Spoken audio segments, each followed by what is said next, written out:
पितरों तथा श्राद्ध के विभिन्न अंगों का वर्णन। भीष्म जी ने कहा, भगवान, अब मैं पितरों के उत्तम वंश का वर्णन सुनना चाहता हूँ।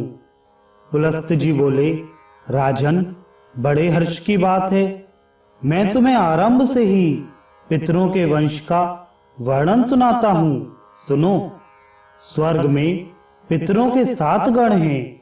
उनमें 3 तो मूर्ति रहित हैं और 4 मूर्तिमान। ये सबके सब अमित तेजस्वी हैं। इनमें जो मूर्ति रहित पितृगण हैं, वे वैराज प्रजापति की संतान हैं, अतः वैराज नाम से प्रसिद्ध हैं। देवगण उनका यजन करते हैं। अब पितरों की लोक सृष्टि का वर्णन करता हूँ, श्रवण करो। सोमपत नाम से प्रसिद्ध कुछ लोक हैं, जहां कश्यप के पुत्र पितृगण निवास करते हैं। देवता लोग सदा उनका सम्मान किया करते हैं। अग्निशात नाम से प्रसिद्ध यज्वा पितृगण उन्हीं लोकों में निवास करते हैं। स्वर्ग में विवराज नाम के जो दूसरे तेजस्वी लोक हैं, उनमें वैश्यत संज्ञक पितृगण निवास करते हैं। वहां मोरों से जुते हुए हजारों विमान हैं तथा संकल्पमय वृक्ष भी हैं, जो संकल्प के अनुसार फल प्रदान करने वाले हैं। जो लोग इस लोक में अपने पितरों के लिए श्राद्ध करते हैं, वे उन विवराज नाम के लोक में जाकर समृद्धिशाली भवनों में आनंद भोगते हैं तथा वहां मेरे सैकड़ों पुत्र विद्यमान रहते हैं, जो तपस्या और योग बल से संपन्न महात्मा, महान सौभाग्यशाली और भक्तों को अभय दान देने वाले हैं। मार्तंड मंडल नामक लोक में मरीच गर्भ नाम के पितृगण निवास करते हैं। वे अंगिरा मुनि के पुत्र हैं और लोक में हविष्यमान नाम से विख्यात हैं।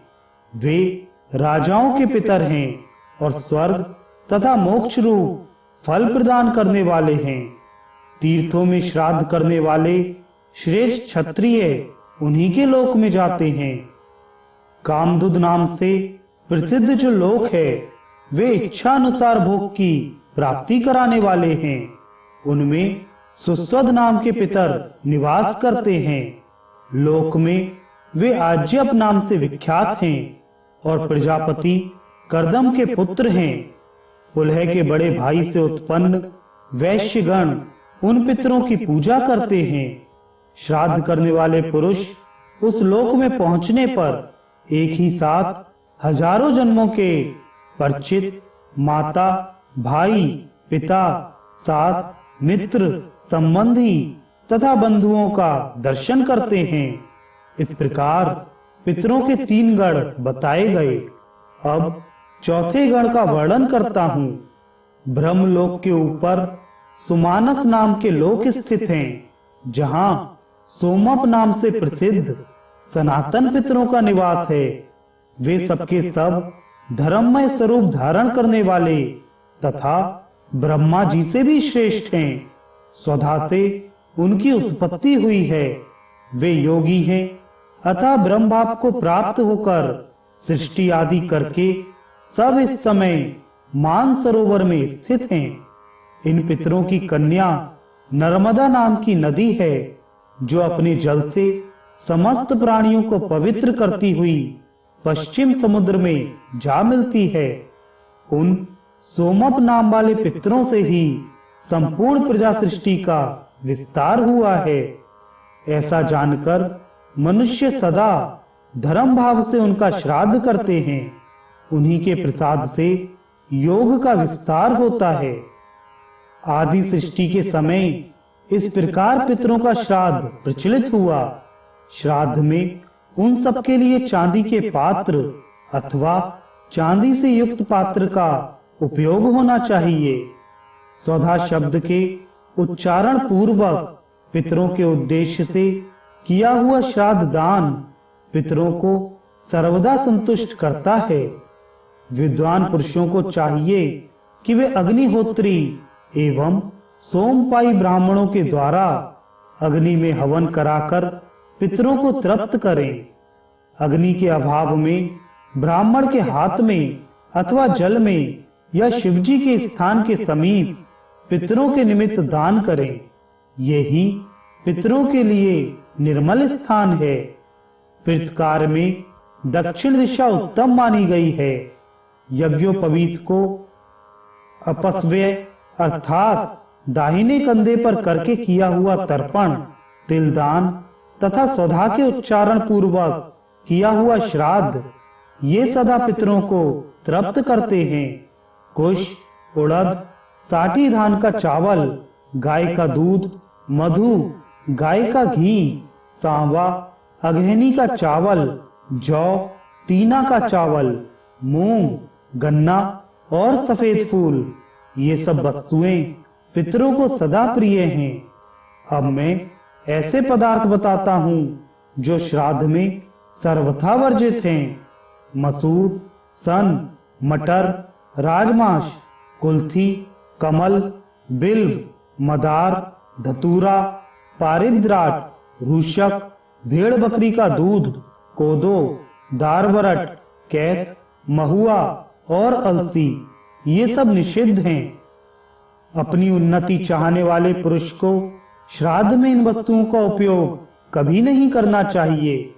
जो भक्ति भाव से पितरों को प्रसन्न करता है, उसे पितर भी संतुष्ट करते हैं। वे पुष्टि, आरोग्य, संतान एवं स्वर्ग प्रदान करते हैं। पितृकार्य देव कार्य से भी बढ़कर है। अतः देवताओं को तृप्त करने से पहले पितरों को ही संतुष्ट करना श्रेष्ठ माना गया है। कारण पितृगण शीघ्र ही प्रसन्न हो जाते हैं, सदा प्रिय वचन बोलते हैं, भक्तों पर प्रेम रखते हैं और उन्हें सुख देते हैं।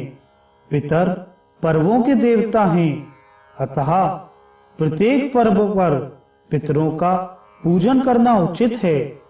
हविष्य संज्ञक पितरों के अधिपति सूर्य देव ही श्राद्ध के देवता माने गए हैं। भीष्म जी ने कहा, ब्रह्मवेत्ताओं में श्रेष्ठ पुलस्त जी, आपके मुंह से यह सारा विषय सुनकर मेरी इसमें बड़ी भक्ति हो गई है। अतः अब मुझे श्राद्ध का समय, उसकी विधि तथा श्राद्ध का स्वरूप बतलाइए। श्राद्ध में कैसे ब्राह्मणों को भोजन कराना चाहिए तथा किनको छोड़ना चाहिए। श्राद्ध में दिया हुआ अन्न पितरों के पास कैसे पहुंचता है, किस विधि से श्राद्ध करना उचित है और वह किस तरह उन पितरों को तृप्त करता है। पुलस्त जी बोले, राजन, अन्न और जल से अथवा दूध एवं फल मूल आदि से पितरों को संतुष्ट करते हुए प्रतिदिन श्राद्ध करना चाहिए। श्राद्ध 3 प्रकार का होता है, नित्य, नैमित्तिक और काम्य। पहले नित्य श्राद्ध का वर्णन करता हूँ। उसमें अर्घ्य और आवाहन की क्रिया नहीं होती, उसे अदैव समझना चाहिए। उसमें विश्व देवों को भाग नहीं दिया जाता। पर्व के दिन जो श्राद्ध किया जाता है उसे पार्वण कहते हैं। पार्वण श्राद्ध में जो ब्राह्मण निमंत्रित करने योग्य है उसका वर्णन करता हूँ, श्रवण करो। जो पंचाग्नि का सेवन करने वाला, स्नातक, त्रिसौरपण, वेद के व्याकरण आदि 6 अंगों का ज्ञाता, वेदज्ञ, क्षेत्रीय का पुत्र, वेद के विधि वाक्यों का विशेषज्ञ, सर्वज्ञ, वेद का स्वाध्यायी, मंत्र जपने वाला, ज्ञान विज्ञान, त्राणचिकेत, त्रिमधु, अन्य शास्त्रों में भी परिनिष्ठ, पुराणों का विद्वान, स्वाध्यायशील, ब्राह्मण भक्त, पिता की सेवा करने वाला, सूर्य देवता का भक्त, वैष्णव, ब्रह्मवेत्ता, योग शास्त्र का ज्ञाता, शांत, आत्मज्ञ, अत्यंत शीलवान तथा शिव भक्ति परायण हो, ऐसा ब्राह्मण श्राद्ध में निमंत्रण पाने का अधिकारी है। ऐसे ब्राह्मणों को यत्न पूर्वक श्राद्ध में भोजन कराना चाहिए। अब जो लोग श्राद्ध में वर्जनीय हैं उनका वर्णन सुनो। पतित, पतित का पुत्र, नपुंसक, चुगलखोर और अत्यंत रोगी, ये सब श्राद्ध के समय धर्मज्ञ पुरुषों द्वारा त्याग देने योग्य हैं। श्राद्ध के पहले दिन अथवा श्राद्ध के ही दिन विनयशील ब्राह्मणों को निमंत्रित करें। निमंत्रण दिए हुए ब्राह्मणों के शरीर में पितरों का आवेश हो जाता है। वे वायु रूप से उनके भीतर प्रवेश करते हैं और ब्राह्मणों के बैठने पर स्वयं भी उनके साथ बैठे रहते हैं। किसी ऐसे स्थान को जो दक्षिण दिशा की ओर नीचा हो, गोबर से लीपकर वहां श्राद्ध आरंभ करें अथवा गौशाला में या जल के समीप श्राद्ध करें। आहित अग्नि पुरुष पितरों के लिए खीर बनाए और यह कहकर कि इससे पितरों का श्राद्ध करूंगा, वह सब दक्षिण दिशा में रख दे। तदंतर उसमें घृत और मधु आदि मिलाकर अपने सामने की ओर 3 पिंडदान की वेदियां बनाए। उनकी लंबाई 1 वित्ता और चौड़ाई 4 अंगुल की होनी चाहिए। साथ ही खैर की 3 दवी बनवावे जो चिकनी हो तथा जिनमें चांदी का संसर्ग हो। उनकी लंबाई 1-1 रत्न की और आकार हाथ के समान सुंदर होना उचित है।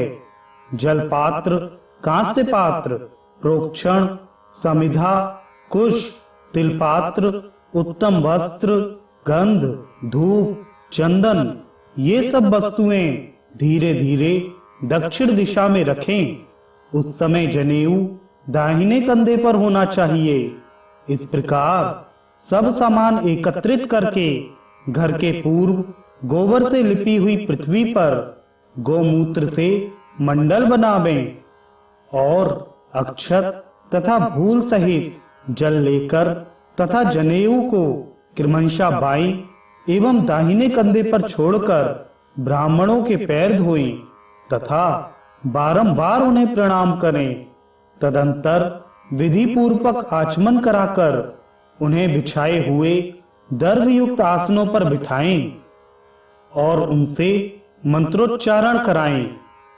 सामर्थ्यशाली पुरुष भी देवकार में 2 और पितृकार में 3 ब्राह्मणों को ही भोजन कराए अथवा दोनों श्राद्धों में 1-1 ब्राह्मण को ही जिमाए।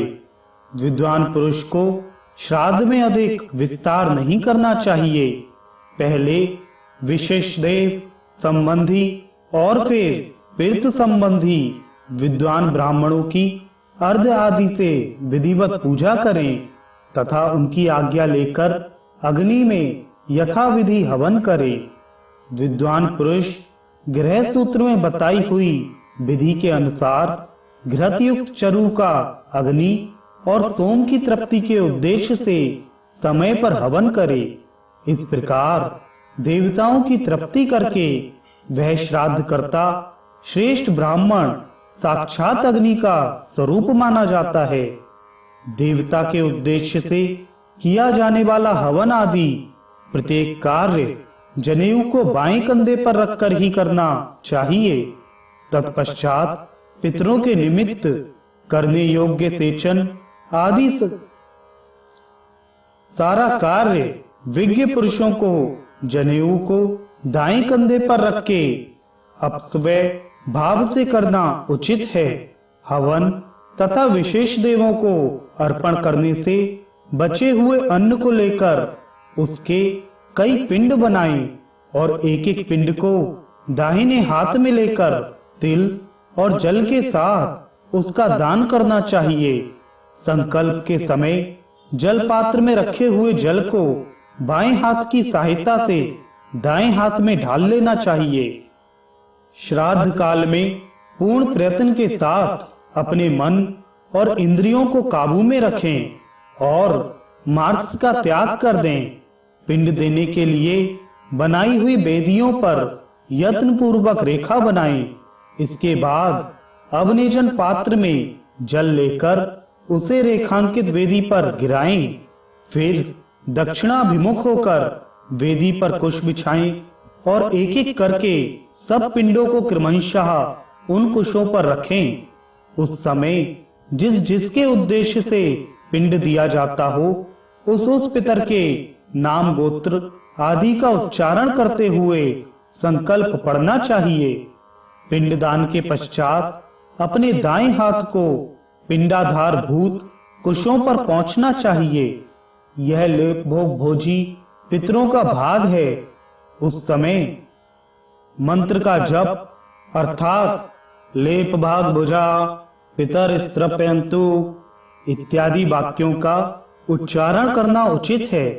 इसके बाद पुनः प्रत्यवनेजन करें अर्थात अवनेजन पात्र में जल लेकर उससे प्रत्येक पिंड को नहलाएं।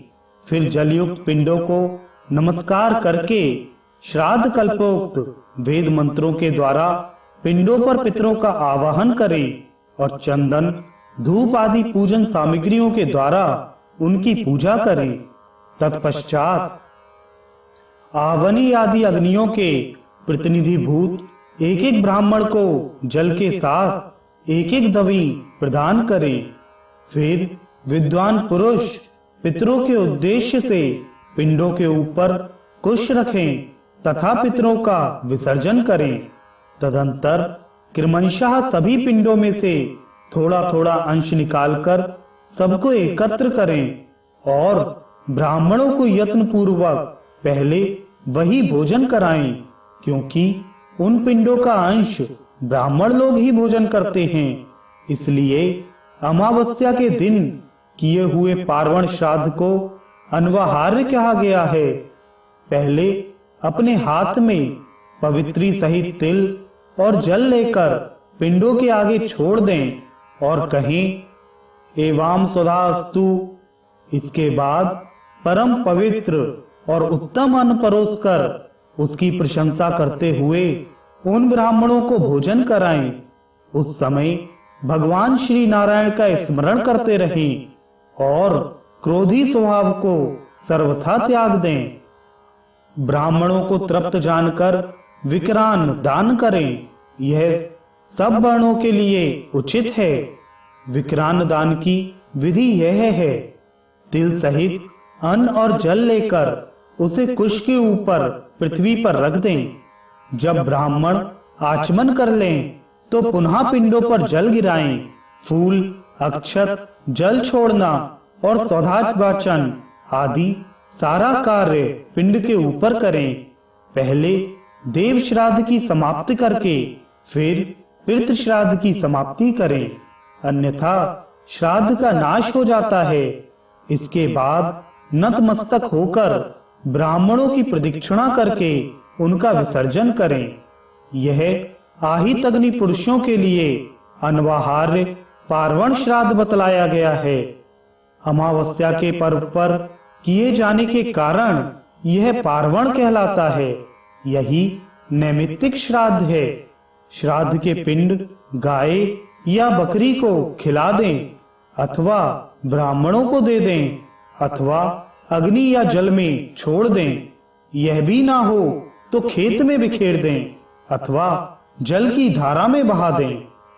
संतान की इच्छा रखने वाली पत्नी विनीत भाव से आकर मध्यम अर्थात पितामह के पिंड को ग्रहण करे और उसे खा जाए। उस समय आद्यत पितरो गर्भम इत्यादि मंत्र का उच्चारण करना चाहिए। श्राद्ध और पिंडदान आदि की स्थिति तभी तक रहती है जब तक ब्राह्मणों का विसर्जन नहीं हो जाता। इनके विसर्जन के पश्चात पितृ कार्य समाप्त हो जाता है। उसके बाद बलि वैश्यदेव करना चाहिए। तदंतर अपने बंधु बांधवों के साथ पितरों द्वारा सेवित प्रसाद स्वरूप अन्न भोजन करें। श्राद्ध करने वाला यजमान तथा श्राद्ध भोजी ब्राह्मण दोनों को उचित है कि वे दोबारा भोजन ना करें, राह ना चलें, मैथुन ना करें। साथ ही उस दिन स्वाध्याय, कलह और दिन में शयन इन सबको सर्वथा त्याग दें। इस विधि से किया हुआ श्राद्ध धर्म, अर्थ और काम तीनों की सिद्धि करने वाला होता है। कन्या, कुंभ और वृष राशि पर सूर्य के रहते कृष्ण पक्ष में प्रतिदिन श्राद्ध करना चाहिए। जहां जहां संपीडीकरण रूप श्राद्ध करना हो, वहां अग्निहोत्र करने वाले पुरुष को सदा इसी विधि से करना चाहिए। अब मैं ब्रह्मा जी के बताए हुए साधारण श्राद्ध का वर्णन करूंगा, जो भोग और मोक्ष रूप फल प्रदान करने वाला है। उत्तरायण और दक्षिणायन के प्रारंभ के दिन विषुव नामक योग में प्रत्येक अमावस्या को प्रति संक्रांति के दिन, अष्टका, माघ, फाल्गुन तथा अश्विन मास के कृष्ण पक्ष की अष्टमी में, पूर्णिमा को आद्रा, मघा और रोहिणी इन नक्षत्रों में श्राद्ध के योग्य उत्तम पदार्थ और सुपात्र ब्राह्मण के प्राप्त होने पर व्यतिपात, विष्टि और वैधृति योग के दिन, वैशाख की तृतीया को, कार्तिक की नौमी को, माघ की पूर्णिमा तथा भाद्रपद की त्रयोदशी तिथि को भी श्राद्ध का अनुष्ठान करना चाहिए। उपयुक्त तिथियां युगादि कहलाती हैं। ये पितरों का उपकार करने वाली हैं। इसी प्रकार मनवंतरादि तिथियों में भी विद्वान पुरुष श्राद्ध का अनुष्ठान करें। अश्विन शुक्ला नौमी, कार्तिक शुक्ला द्वादशी, चैत्र तथा भाद्रपद की शुक्ला तृतीया, फाल्गुन की अमावस्या, पौष की शुक्ला एकादशी, आषाढ़ शुक्ला दशमी, माघ शुक्ला सप्तमी, श्रावण कृष्णा अष्टमी, आषाढ़, कार्तिक, फाल्गुन और ज्येष्ठ की पूर्णिमा, इन तिथियों को मनवंतरादि कहते हैं। ये दिए हुए दान को अक्षय कर देने वाली हैं। विज्ञ पुरुष को चाहिए कि वैशाख की पूर्णिमा को ग्रहण के दिन किसी उत्सव के अवसर पर और अश्विन कृष्ण पक्ष में तीर्थ, मंदिर, गौशाला, द्वीप, उद्यान तथा घर आदि में लिपे पुते एकांत स्थान में श्राद्ध करे। पहले विषय देवों के लिए आसन देकर जौ और पुष्पों से उनकी पूजा करें। उनके लिए 2 अर्घ्य पात्र जौ और जल आदि से भर दें और इन्हें कुश की पवित्री पर रखें। शन्नो देवीर्भीष्टये इत्यादि मंत्र से जल तथा यवोसी इत्यादि के द्वारा जौ के उन दोनों को उन पात्रों में छोड़ना चाहिए। फिर गंध पुष्प आदि से पूजा करके वहां विश्व देवों की स्थापना करें और विश्व देवास इत्यादि 2 मंत्रों से विश्व देवों का आवाहन करके उनके ऊपर जौ छोड़ें। जौ छोड़ते समय इस प्रकार बोले, जौ तुम अन्नों के राजा हो। तुम्हारे देवता वरुण हैं। वरुण से ही तुम्हारी उत्पत्ति हुई है। तुम्हारे अंदर मधु का मेल है। तुम संपूर्ण पापों को दूर करने वाले पवित्र एवं मुनियों द्वारा प्रशंसित अन्न हो। फिर अर्घ्य पात्र को चंदन और फूलों से सजाकर या दिव्यापहा इस मंत्र को पढ़ते हुए विश्व देवों को अर्घ्य दें। इसके बाद उनकी पूजा करके गंध आदि निवेदन कर प्रतियज्ञ आरंभ करें। पहले पिता आदि के लिए कुश के 3 आसनों की कल्पना करके फिर 3 अर्घ्य पात्रों का पूजन करें। उन्हें पुष्प आदि से सजाएं। प्रत्येक अर्घ्य पात्र को कुश की पवित्री से युक्त कर शन्नो देवीर्भीष्टये इस मंत्र से सब में जल छोड़ें। फिर तिलोसी सोमदेवत्यो इस मंत्र से तिल छोड़कर चंदन और पुष्प आदि भी छोड़ें। अर्घ्य पात्र पीपल आदि की लकड़ी का, पत्ते का या चांदी का बनवाएं अथवा समुद्र से निकले हुए शंख आदि से अर्घ्य पात्र का काम लें। सोने, चांदी और तांबे का पात्र पितरों को अभीष्ट होता है। चांदी की तो चर्चा सुनकर भी पितर प्रसन्न हो जाते हैं।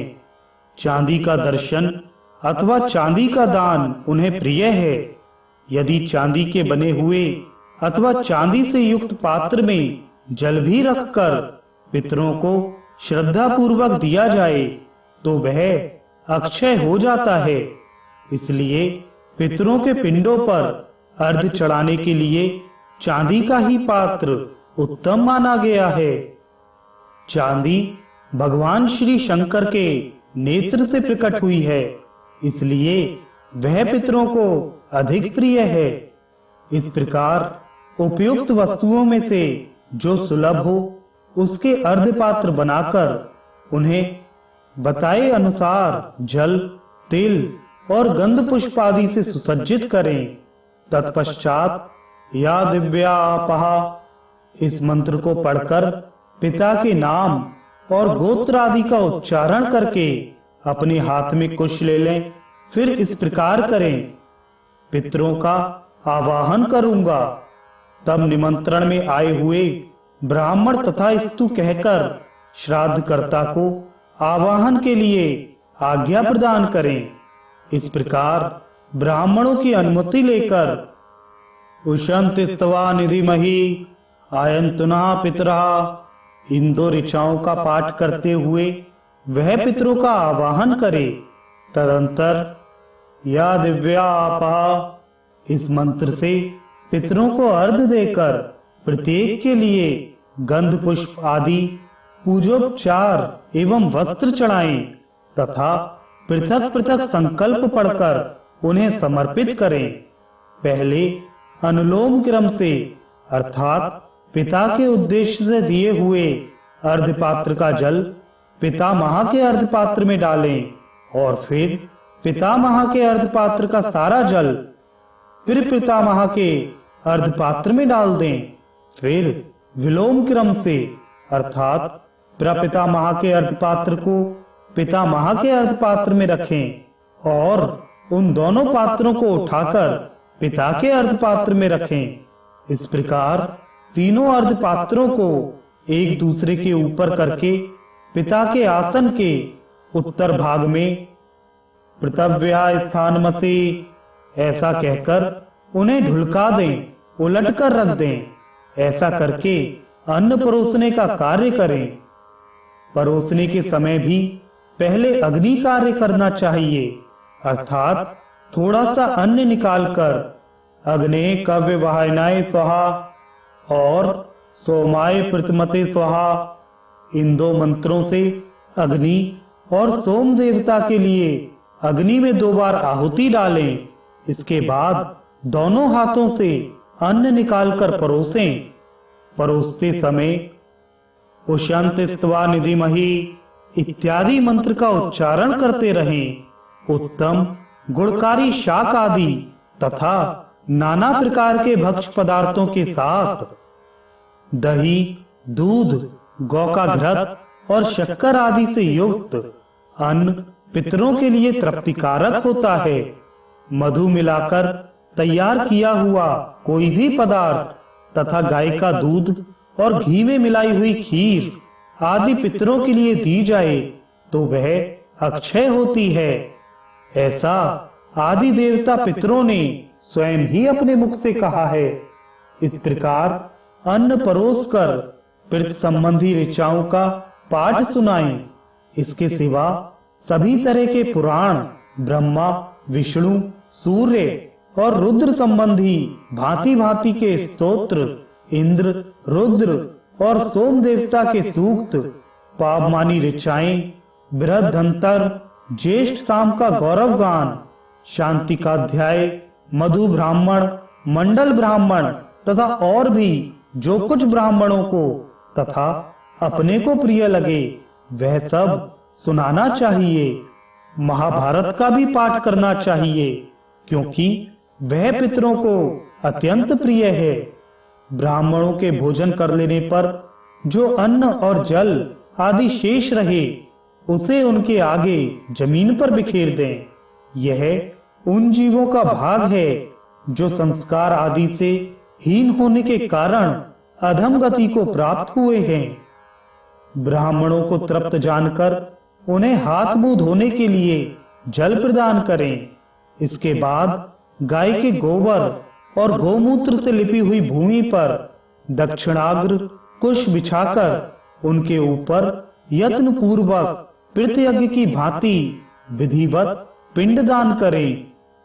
पिंडदान के पहले पितरों के नाम गोत्र का उच्चारण करके उन्हें अवनेजन के लिए जल देना चाहिए। फिर पिंड देने के बाद पिंडों पर पितृवनेजन का जल गिराकर उन पर पुष्प आदि चढ़ाना चाहिए। सव्य का विचार करके प्रत्येक कार्य का संपादन करना उचित है। पिता के श्राद्ध की भांति माता का श्राद्ध भी हाथ में कुश लेकर विधिवत संपन्न करें। दीप जलाएं, पुष्प आदि से पूजा करें। ब्राह्मणों के आचमन कर लेने पर स्वयं भी आचमन करके एक एक बार सबको जल दें। फिर फूल और अक्षत देकर तिल सहित अक्षणोदक दान करें। फिर नाम और गोत्र उच्चारण करते हुए शक्ति के अनुसार दक्षिणा दें। गौ, भूमि, सोना, वस्त्र और अच्छे अच्छे बिछौने दें। कृपणता छोड़कर पितरों की प्रसन्नता का संपादन करते हुए जो वस्तु ब्राह्मणों को, अपने को तथा पिता को भी प्रिय हो वही वस्तु दान करें। तत्पश्चात सौदा वाचन करके विश्व देवों को जल अर्पण करें और ब्राह्मणों से आशीर्वाद लें। विद्वान पुरुष पूर्वाभिमुख होकर कहें, अगौरा पितरा संतु। यजमान के ऐसा कहने पर ब्राह्मण लोग तथा संतु ऐसा कहकर अनुमोदन करें। फिर श्राद्ध कर्ता कहे, गोत्रम नो वर्धताम। यह सुनकर ब्राह्मणों को तथास्तु इस प्रकार उत्तर देना चाहिए। फिर यजमान कहे, मेरे दाता बने, साथ ही मेरे कुल में वेदों के अध्ययन और सुयोग्य संतान की वृद्धि हो। ये सारे आशीर्वाद सत्य हों। यह सुनकर ब्राह्मण कहे, ये आशीर्वाद सत्य हों। इसके बाद भक्ति पूर्वक पिंडों को उठाकर सूंघें और स्वास्थ्य वाचन करें। फिर भाई, बंधु और स्त्री पुत्र के साथ प्रदक्षिणा करके 8 पग चलें। तदंतर लौटकर प्रणाम करें। इस प्रकार श्राद्ध की विधि पूरी करके मंत्रवेत्ता पुरुष अग्नि प्रज्वलित करने के पश्चात बलि वैश्य देव तथा नैतिक बलि अर्पण करे। तदंतर भृत्य, पुत्र, बांधव तथा अतिथियों के साथ बैठकर वही अन्न भोजन करे जो पितरों को अर्पण किया गया हो। जिसका यज्ञोपवीत नहीं हुआ है, ऐसा पुरुष भी इस श्राद्ध को प्रत्येक पर्व पर कर सकता है। इसे साधारण या नैमित्तिक श्राद्ध कहते हैं। यह संपूर्ण कामनाओं को पूर्ण करने वाला है। राजन, स्त्री रहित या विदेश स्थित मनुष्य भी भक्तिपूर्ण हृदय से इस श्राद्ध का अनुष्ठान करने का अधिकारी है। यही नहीं, शूद्र भी इस विधि से श्राद्ध कर सकता है। अंतर इतना ही है कि वह वेद मंत्रों का उच्चारण नहीं कर सकता।